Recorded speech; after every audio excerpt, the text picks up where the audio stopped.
আসসালামু আলাইকুম। প্রশ্ন, বাংলাদেশে আইপিএল দেখানো হবে কি হবে না? আপনি কি ভাবছেন? আপনি আপনার মতামতটা জানাবেন, তবে আমি আমার মতামতটা দিতে চাই। আমি চাই আইপিএল যেন বাংলাদেশে দেখানো হোক। হয়তোবা অনেকের পছন্দ হবে না কথাটা। কিন্তু আমি এই কারণেই চাই যে অ্যাজ এ ফ্যান হিসাবে আমি কম্পিটিটিভ ক্রিকেট দেখতে চাই। কারণ বাংলাদেশে আনফরচুনেটলি আমরা নিজেরা নিজেদের জন্য কোনো কম্পিটিটিভ টুর্নামেন্ট তৈরি করতে পারিনি। এটা তো অবশ্যই আমরা সবাই মানবই যে বিপিএলকে আমরা চেষ্টা করেও আইপিএল এর পরে যে প্রিমিয়ার লিগটা শুরু হয়েছিল ফ্র্যাঞ্চাইজি লিগ, সেটা কিন্তু বিপিএল ছিল। কিন্তু এখন পর্যন্ত আমাদের যে বিপিএল এর নাজেহাল দশা, সেই দশার কারণে আসলে আমরা নিজেদের জন্য কোনো বিকল্প এন্টারটেনমেন্টের ব্যবস্থাই করতে পারিনি স্পোর্টসে। তো সেই জায়গা থেকে আপনি একজন স্পোর্টস লাভারকে কখনোই কোনো একটা লিগ দেখা থেকে আমার কাছে মনে হয় না বঞ্চিত করতে পারেন।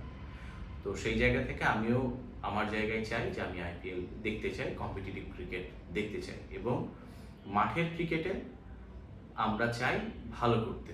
সেই জায়গাতে যদি ইন্ডিয়াকে পরাজিত করতে পারি আমরা, সেটাও যেমন আনন্দের, বা এই আইপিএল এর মতন যদি আমাদের লিগকেও যদি আমরা পপুলার করতে পারি, সেটাও আমাদের আনন্দের।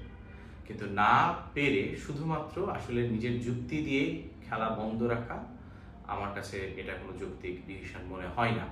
আচ্ছা, এরপরে আরেকটা যে প্রশ্ন থাকে সেটা হচ্ছে মুস্তাফিজকে ইস্যু নিয়ে। অবশ্যই মুস্তাফিজের সঙ্গে যা হয়েছে সেটা আনএক্সপেক্টেড, এবং এটা অবশ্যই ভালো ছিল না। তার এগেনস্টে কিন্তু আমরাও অনেক বড় একটা ডিসিশন নিয়েছিলাম। ডিসিশনটা ছিল যে বাংলাদেশ ক্রিকেট টিম এই সেফটির ইস্যুতে যেহেতু মুস্তাফিজ নাই, অতএব আমরাও ওয়ার্ল্ড কাপে পার্টিসিপেট করব না, এবং আমরা তা করিনি। তো সেই জায়গা থেকে চিন্তা করলে এটাকে আপনি ইকুয়াল ভাবতেই পারেন যে মুস্তাফিজের এগেনস্টে আমরা বাংলাদেশ টি-20 ওয়ার্ল্ড কাপই বয়কট করলো। এখন নেক্সট যে প্রশ্ন থাকে, আমরা আসলে নেক্সটে যদি ইন্ডিয়াতে কোনো টুর্নামেন্ট হয়, অথবা আমাদের যদি কোনো থাকে, ট্যুর থাকে, সেটা যখনই হোক না কেন, রিসেন্ট টাইমে আছে কিনা আমি জানি না, তাহলে সেই ক্ষেত্রে বাংলাদেশ ইন্ডিয়াতে যাবে কি যাবে না, এই প্রশ্নের উত্তর আমার কাছে আপাতত নাই। এই প্রশ্নের উত্তর আপনারা যদি জানেন তাহলে জানাবেন, এবং আমার কাছে মনে হয় এই ডিসিশনটা আসলে আমাদের দর্শকদের উপরে আর নির্ভর করবে না, এটা নির্ভর করবে বাংলাদেশ ক্রিকেট বোর্ডের উপরে। তো আমিও আসলে দেখার আশায় আছি যে সেই জায়গায় আসলে বাংলাদেশ ক্রিকেট টিম কি ডিসিশন নেয়। এবং সঙ্গে সঙ্গে এটাও বলতে চাই যে সেই সময় যে ডিসিশনটা নেওয়া হয়েছিল যে বাংলাদেশ যেন ওয়ার্ল্ড কাপে না পার্টিসিপেট করে, সেটার সঙ্গে আমিও একমতই ছিলাম, এবং আমার কাছে মনে হয় ওই জায়গাতে ডিসিশনটা আমি খারাপ বলবো না। আবার আইপিএলে ফিরে আসি। আইপিএলে কম্পিটিটিভ ক্রিকেট যেটা হয় সেটা তো একটা আছেই, পাশাপাশি যে ব্যাপারটা আছে তা হচ্ছে তাদের ক্রিকেটিং যে নতুন নতুন টেকনোলজি নিয়ে যে নতুন নতুন বলা যায় ইনোভেশন, সেই ইনোভেশনগুলো কিন্তু আইপিএলে দেখায়।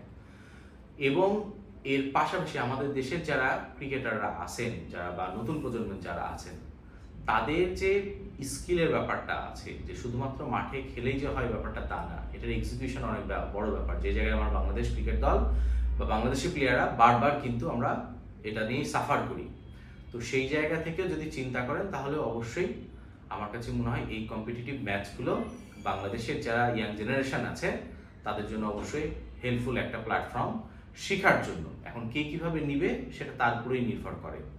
বাট ওভারঅল আইপিএল এর মতন একটা গ্লোবাল বড় ফ্র্যাঞ্চাইজি লিগ আমার কাছে মনে হয় অবশ্যই এটা দেখানো উচিত।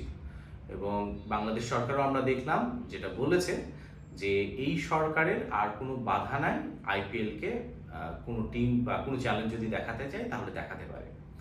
তো সর্বসাকল্যে সরকার বা অন্য কিছু যেটাই হোক না কেন, যে ডিসিশনই থাকুক না কেন, সেটা তো তাদের ইস্যু। বাট অ্যাজ পার মাই বলা যায় হচ্ছে প্রিফারেন্স, আমি চাইবো আমি যেন আইপিএল টিভিতে দেখতে পারি। Thank you.